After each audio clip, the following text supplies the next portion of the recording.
हर रोज एक नई कहानी देखने के लिए चैनल को सब्सक्राइब करें और बेल आइकन दबाना ना भूलें। जोगिंदर नाम का एक व्यक्ति था जो अपनी पत्नी परमिंदर और बेटी बलविंदर के साथ अंबाला शहर में रहता था। एक दिन जोगिंदर और उसकी पत्नी बाजार गए थे और वहां से आते समय रास्ते में ही उन दोनों का एक्सीडेंट हो गया। परमिंदर ने मौके पर ही दम तोड़ दिया और उसके बाद जोगिंदर ने अपनी बेटी की खातिर सुखविंदर नाम की औरत से दूसरी शादी कर ली। ऐसे ही एक दिन जोगिंदर चाय मांगते हुए बोलता है, सुखविंदर, चाय कितनी देर में मिलेगी? 5 मिनट रुको, मैं अभी कुछ काम कर रही हूँ, फिर देती हूँ। तभी बलविंदर हाथों में चाय लेकर आती है और जोगिंदर को देते हुए बोलती है, लो पापा जी, चाय पी लो आप। क्या हुआ, मम्मी नहीं ला सकी तो मैं ही ले आई। अरे हाँ बेटी, कोई भी लाए, मुझे तो चाय से मतलब है। 5 मिनट बाद सुखविंदर भी चाय ले आई और चाय टेबल पर रखते हुए कहने लगी, ये लो जी चाय, मैं कुछ काम कर रही थी तो लेट हो गई। अरे ये कप क्या कर रहा है यहाँ पर? हाँ ला दे चाय। और ये कप तो बलविंदर ने ला कर दिया था जब मैंने तुझसे मांगा था उस समय। ओहो, तो अब इसने ये काम करना भी शुरू कर दिया मेरे पीछे से, घर का काम करने लगी है। बलविंदर, अरे ओ बलविंदर, यहाँ तेरी हिम्मत कैसे हुई जो तुम मुझसे बिना पूछे रसोई में चली गई? हाँ मम्मी, आपने बुलाया मुझे, क्या हुआ? इधर आ मम्मी की बच्ची, मुझसे पूछे बिना तू रसोई में कैसे गई? वो पापा जी को चाय बनाकर देनी थी तो दे दी मैंने। कान खोलकर सुन ले, आज के बाद मुझसे बिना पूछे रसोई में गई ना तो टांगे तोड़ दूंगी तेरी, याद रखना, समझ गई ना? अब जा यहाँ से। अरे इतनी सी बात पर इतना क्यों डांट रही हो उसे तुम? चाय ही तो पिलाई है ना उसने मुझे, कौन सा तुम्हारा खजाना चुरा लिया? आप तो चुप ही रहिए, मुझे पता है किससे कैसे बात करनी है। अगर मैं उसे काम कराने लगी तो लोग तो यही कहेंगे कि सौतेली माँ है ना, इसलिए काम करवाती है। अरे बाबा शांत हो जाओ तुम, कोई तुमसे कुछ नहीं कह रहा। वो लड़की तो वैसे भी इतनी शांत स्वभाव की है, बचपन से जानता हूँ, बाप हूँ उसका मैं, समझ गई? हमेशा उसके पीछे पड़ी रहती है। इस तरह सुखविंदर हमेशा से ही बलविंदर को ताने मार मार कर परेशान करती थी। कभी कभी तो उससे बहुत ज्यादा काम भी करवाया करती थी। एक दिन उनके घर पर सुखविंदर का भाई धर्मिंदर आता है, अपने एक दोस्त सिकंदर को भी लाता है और आकर बोलता है, हेलो, कोई है क्या घर में या नहीं? अरे भाई कौन है जो इतनी जोर जोर से चिल्ला रहे दरवाजे से ही? जीजा जी प्रणाम, कैसे हो आप? हमारी दीदी कहाँ हैं और कैसी हैं? हाँ हाँ प्रणाम। तो तुम हो साले साहब जी जो इतना शोर मचा रहे हो? मैं तो ठीक हूँ, तुम अपनी बताओ कैसे हो? आओ बैठो।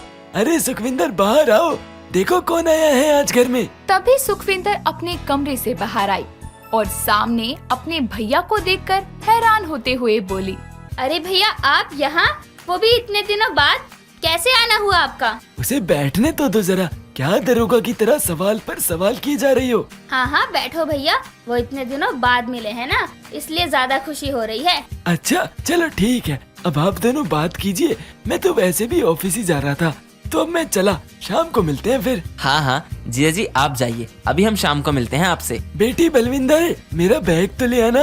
बलविंदर कमरे से अपने पापा का बैग लाकर देती हुई बोलती है, ये लो पापा जी आपका बैग। नमस्ते मामा जी, कैसे हो आप? मैं भी ठीक हूँ बेटी, और तुम बताओ तुम कैसी हो? मैं भी ठीक हूँ। मम्मी, मैं मामा के लिए चाय बना कर लाऊं अगर आप कहो तो?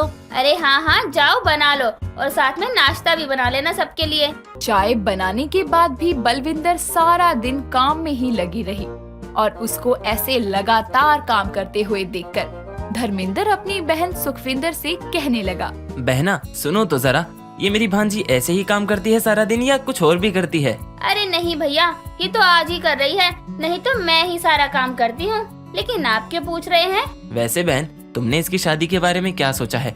कोई रिश्ता देख रही हो कहीं? हाँ हाँ भैया, देख तो रही थी, लेकिन सोच रही थी कोई सीधा सा लड़का मिल गया तो ही इसकी शादी करूँगी, नहीं तो एक लौती लड़की है, कहीं कोई चालाक लड़का मिल गया ना तो समझ रहे हो ना आप भैया। हाँ हाँ बहना, मैं सब समझता हूँ, तभी तो यहाँ आया हूँ।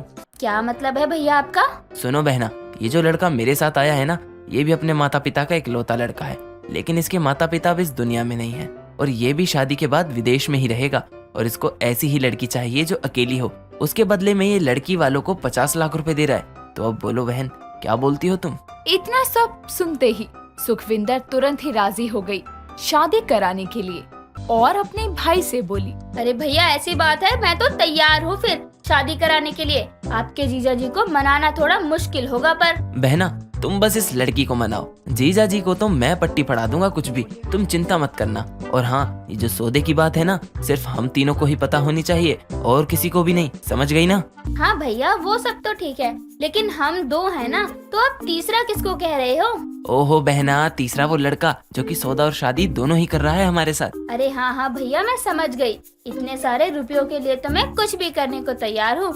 मैं आज रात ही जोगिंदर जी से बात करती हूँ इस बारे में। हाँ बहना ठीक है, लेकिन सौदे के बारे में गलती से भी किसी को मत बताना। फिर वादे के मुताबिक सुखविंदर अपने पति जोगिंदर को अपनी बेटी बलविंदर को शादी के लिए मनाने को कहती है, क्योंकि लड़का दिखने में जवान और सुंदर था।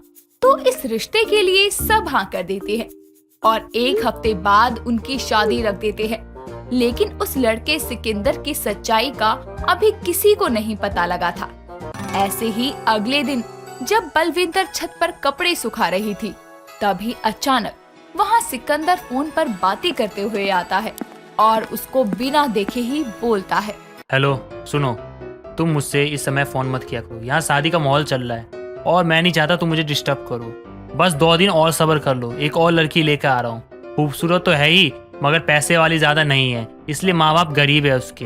विदेश पहुंचाना तो दूर, वहाँ के जाने का सोच भी नहीं सकते ये लोग। अच्छा तो मैं फोन रखता हूँ, किसी ने मेरी बात सुन ली तो पता नहीं क्या हो जाएगा। सिकंदर फोन पर जल्दी जल्दी सारी बातें कर वापस नीचे जा रहा था। सबके साथ वो नीचे जाकर शामिल हो गया, लेकिन बलविंदर उसकी बातें सुन लेती है पर किसी से कुछ नहीं कहती। बस उसे भी शादी वाले दिन का ही इंतजार होता है ताकि वो सिकंदर का पर्दाफाश कर सके।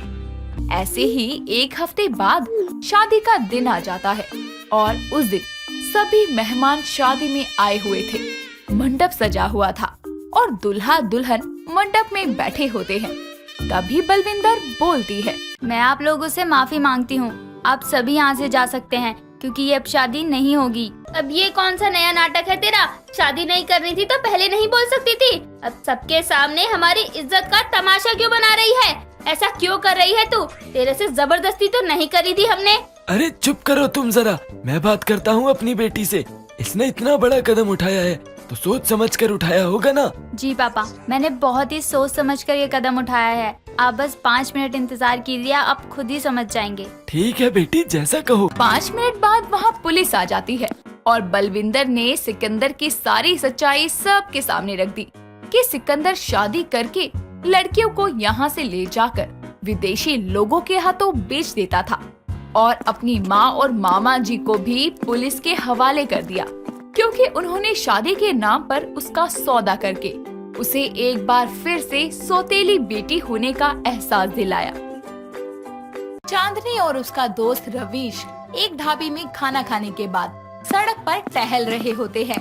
तभी रवीश उससे बोलता है। चांदनी, तूने पान खाया है कभी? हाँ बहुत बार, लेकिन मुझे बस मीठा पान खाना ही अच्छा लगता है। तूने अचानक से ये क्यों पूछा? अचानक से नहीं, सामने वो पनवाड़ी की दुकान देखी तो सोचा तुझसे पूछूं, क्या बोलती है? हो जाए एक एक मीठा पान। हाँ हाँ क्यों नहीं। चांदनी के हाँ करते ही दोनों उस पान वाले की दुकान पर जाते हैं और रवीश उस पान वाले से 2 मीठे पान लगाने को कहता है।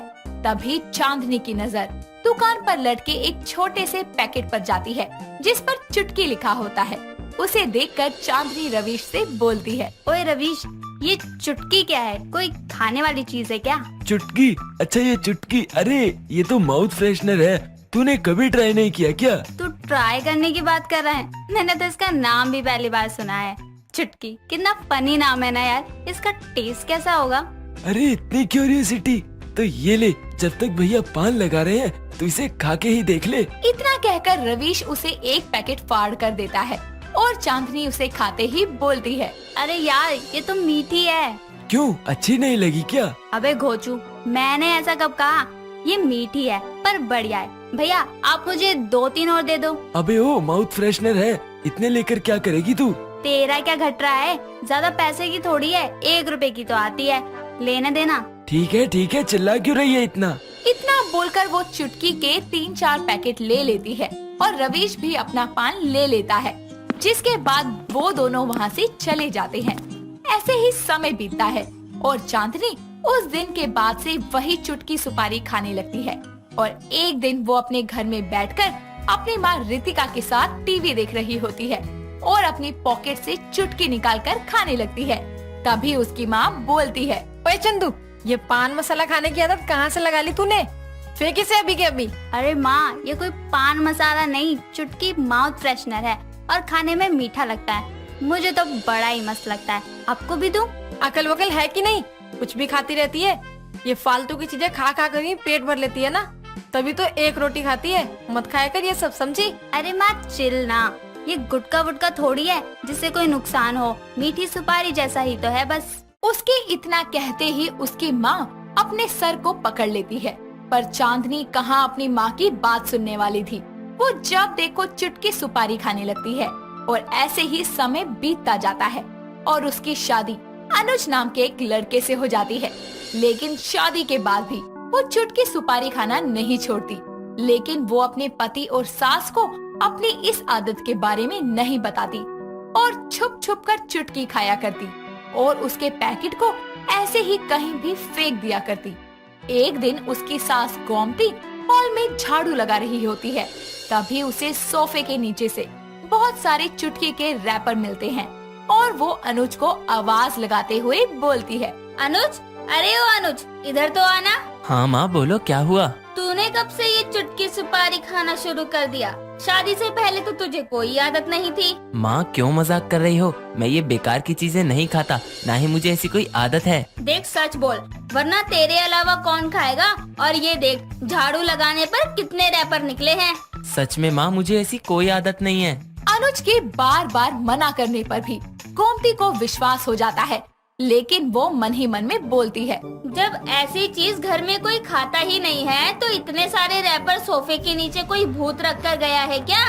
दूर खड़ी चांदनी उनकी ये सारी बातें सुन लेती है, लेकिन वो कुछ नहीं बोलती और अब वो चुटकी खाकर रैपर को इधर उधर नहीं फेंकती। ऐसे ही समय बीतता है और एक दिन चांदनी किचन में काम करते करते अपनी साड़ी के पल्लू से चुटकी निकालकर खाने लगती है। तभी उसकी सास उसे ऐसा करते हुए देख लेती है और उसके पास आकर बोलती है, अच्छा, तो तू है जो इस घर में चुटकी सुपारी का सस्ता नशा करती है। माँ जी, आप यहाँ कब आई? तभी जब तू अपनी साड़ी के पल्लू से निकालकर ये सुपारी चबाने लगी थी। अरे खाने के लिए कम चीजें है क्या घर में जो तू ये मसाला सुपारी टाइप की बेकार सी चीजें खाने लगी है? माँ जी, ये बेकार की चीज नहीं है, ये माउथ फ्रेशनर है। इसे खाने से कोई नुकसान नहीं होता और खाने में भी अच्छी होती है। अगर आपको यकीन नहीं है तो खुद खाकर देख लो। ये लो, मुंह खोलो। इतना कहकर चांदनी अपनी सास को अपने हाथ से चुटकी खिलाने लगती है कि तभी उसकी सास उसका हाथ झटक कर बोलती है, अरे पागल है क्या? मुझे कोई शौक नहीं है ऐसे सस्ते नशे करने का, तू ही ठूस इसे। हाँ। इतना बोलकर वो किचन से चली जाती है। जिसके बाद चांदनी खुद से बोलती है, ये क्या माँ जी, जब देखो सस्ता नशा करती रहती है। ये तो बस मीठी सुपारी है जिसे खाने से ताजगी आती है, और क्या। हाँ, वो बात अलग है कि मुझे ये कुछ ज्यादा ही पसंद है, इसलिए मैं खाती हूँ। पता नहीं इसमें माँ जी को क्या दिक्कत है। इतना बोलकर वो एक और चुटकी खा लेती है और उसकी ये आदत अब बढ़ती जा रही थी। सास को इस बारे में पता लगने के बाद वो और ज्यादा चुटकी सुपारी खाना शुरू कर देती है। ऐसे ही एक दिन गोमती की पड़ोसन ज्योति घर आती है और गोमती चांदनी को आवाज लगाते हुए बोलती है, बहू, ओ बहू, जरा चाय पानी ले आ, बाहर मेहमान आए हैं। चांदनी किचन में आराम से अपनी चुटकी सुपारी का मजा ले रही होती है कि तभी उसे अपनी सास की आवाज सुनाई देती है और वो पहले ही 2-3 चुटकी खा लेती है, जिसके कारण उसके गाल फूल जाते हैं और वो जल्दी से चाय बनाकर फूले हुए मुंह से बाहर चाय नाश्ता लेकर आती है और टेबल पर रख देती है। जिसके बाद ज्योति बोलती है, गोमती, चाय की खुशबू तो बड़ी अच्छी आ रही है। लगता है बहू ने चाय अच्छी बनाई है। क्यों बहू? हाँ, चूल्हा चौका तो अच्छे से आता है इसे, यही एक अच्छी बात है इसकी। अच्छा बहू, अपना नाम तो बता दे। हम क्या कर रही है? नाम पूछ रही है, बताती क्यों नहीं? चांदनी। क्या सांडनी? ये कैसा नाम है गोमती? उसके इतना कहते ही गोमती चांदनी की तरफ देखती है तो उसके दोनों गाल फूले हुए देखकर समझ जाती है कि उसके ना बोलने का क्या कारण है और वो धीरे से चांदनी के पास जाकर बोलती है। अरे ओ नासपिटी, ये गुटखा थूक कर आ और फिर बात कर। उसकी बात सुनकर चांदनी फौरन अंदर चली जाती है और कुछ देर बाद बाहर आती है तो वो देखती है कि पड़ोसन ज्योति जा चुकी है और अर्जुन भी अब तक घर आ चुका है, जिसके बाद वो अपने कमरे में जाने लगती है और तभी गोमती बोलती है। अनुज, तो इसे कुछ कहता क्यों नहीं? जब देखो तब ये वो चटकी खाती रहती है। माँ जी, वो चटकी नहीं चुटकी है। अरे हाँ मुई, वही। आज पड़ोसन के सामने पूरा मुंह उसी से भरकर खड़ी थी। वो भी सोच रही होगी कैसी पान मसाला खाने वाली बहू ले आई। माँ, वो पान मसाला नहीं है। और चांदनी, तुम एक माउथ फ्रेशनर को इतना क्यों खाने लगी हो यार? बाकी की खाने की चीजों का अकाल पड़ गया है क्या? इतनी मात्रा में कोई भी चीज खाना तुम्हारे लिए नुकसान ही कर सकता है, समझी? अनुज जी, अब मुझे ये खाना पसंद है तो मैं क्या करूँ? और 1 रुपए की चुटकी से मेरा क्या ही नुकसान होगा? आप लोग भी ना इतनी सी बात का बतंगड़ बना देते हो। हाँ नहीं तो। इतना कहकर वो बिना किसी की बात सुने अपने कमरे में चली जाती है और अब भी चुटकी सुपारी खाना नहीं छोड़ती। उसका पति और सास भी उसकी इस आदत से परेशान हो जाते हैं और ऐसे ही एक दिन सुबह उठकर वो ब्रश कर रही होती है, तभी उसके दांत में हल्का सा दर्द होता है, लेकिन वो उस पर ज्यादा ध्यान नहीं देती। जिसके बाद जब वो खाना खाने बैठती है तो एक बाइट खाते ही मुंह पर हाथ रखकर जोर से बोलती है, मेरे दांत, अयो हाय। क्या हुआ चांदनी, दांतों में दर्द हो रहा है क्या? हाँ अनुज जी, सुबह थोड़ा था पर अब ज्यादा हो रहा है, खाया भी नहीं जा रहा मुझसे। अरे ऐसे अचानक से दर्द कैसे उठ गया? ला मुझे देखने दे। इतना कहकर गोमती उसके दांत देखती है तो चांदनी के कुछ दांत काले पड़ गए होते हैं। तभी गोमती बोलती है, अरे दर्द तो होगा ही ना, इसके दांतों में कीड़े जो लग गए हैं इसलिए कुछ दांत सड़ गए हैं इसके। मतलब इस उम्र में तुम्हारे दांतों में कैविटी हो गई है? ऐसा नहीं हो सकता, मेरे दांतों में कैविटी कैसे हो सकती है? और वो तो मीठा खाने से होती है ना। हाँ तो तू जो सारा दिन चुटकी सुपारी ठूसती रहती थी वो भी तो मीठी ही होती है, तूने खुद बताया था उस दिन। और खा मीठी सुपारी, सड़ा लिए ना अपने दांत। तो क्या मेरे दांत ठीक नहीं होंगे? अरे पागल, ऐसा नहीं है, तुम्हारे दांत ठीक हो जाएंगे। हाँ, लेकिन अगर और दर्द नहीं सहे ना तो ये चुटकी सुपारी खाने की आदत छोड़नी होगी। हाँ बहू, देखा, इस चुटकी के सस्ते नशे ने तेरे दांत खराब कर दिए। ठीक है, अब से मैं कभी चुटकी नहीं खाऊंगी। अपने दांतों में कैविटी हो जाने के बाद चांदनी चुटकी सुपारी खाना छोड़ देती है और कुछ ही दिनों में उसके दांत बिल्कुल ठीक हो जाते हैं। एक दिन समीक्षा कॉलेज से थकी हारी घर आती है तो देखती है कि उसकी बहन जिया बैठकर आइसक्रीम खा रही है, तो वो उससे आइसक्रीम को छीनकर खुद खाने बैठ जाती है और बोलती है, जब देखो सारा दिन कुछ न कुछ ठूसती रहती है। अरे अपने इस मुंह को कभी आराम भी दे लिया कर। क्या दी, आपको आइसक्रीम खानी थी तो अपने लिए लेकर आती ना, मेरी क्यों छीन ली? वापस करो मुझे। ओफो, मैंने तो सारी खा ली, चल तो दूसरी ले आ। और हाँ, एक एक्स्ट्रा मेरे लिए भी ले आइयो। माँ देखो ना, दी ने मेरी सारी आइसक्रीम खा ली। जिया की आवाज सुनकर उसकी माँ साधना किचन से हाथ में करछी लेकर आती है और बोलती है, समीक्षा, शर्म नहीं आती? इतनी बड़ी हो गई है फिर भी अपनी छोटी बहन से छीना झपटी कर रही है। अरे हद होती है बेशर्मी की। आइसक्रीम दिखी नहीं और तूने झपट्टा मारा नहीं। अरे माँ, किसी से नहीं, जिया के हाथ से ही तो छीनी है। और वैसे भी उसमें ज्यादा बची नहीं थी, फ्रिज में एक और पड़ी हुई है आइसक्रीम, वो ला दो ना जरा। माँ देख रही हो ना आप, इन्हें तो कोई फर्क ही नहीं पड़ता, जबकि वो आइसक्रीम मेरी झूठी थी। देख रही हूँ मैं इसका पागलपन। आइसक्रीम देखी नहीं कि भूखों की तरह लार टपकने लगती है इसकी। आइसक्रीम का तो इतना चस्का है इसे। इतना कहकर वो वापस किचन में चली जाती है।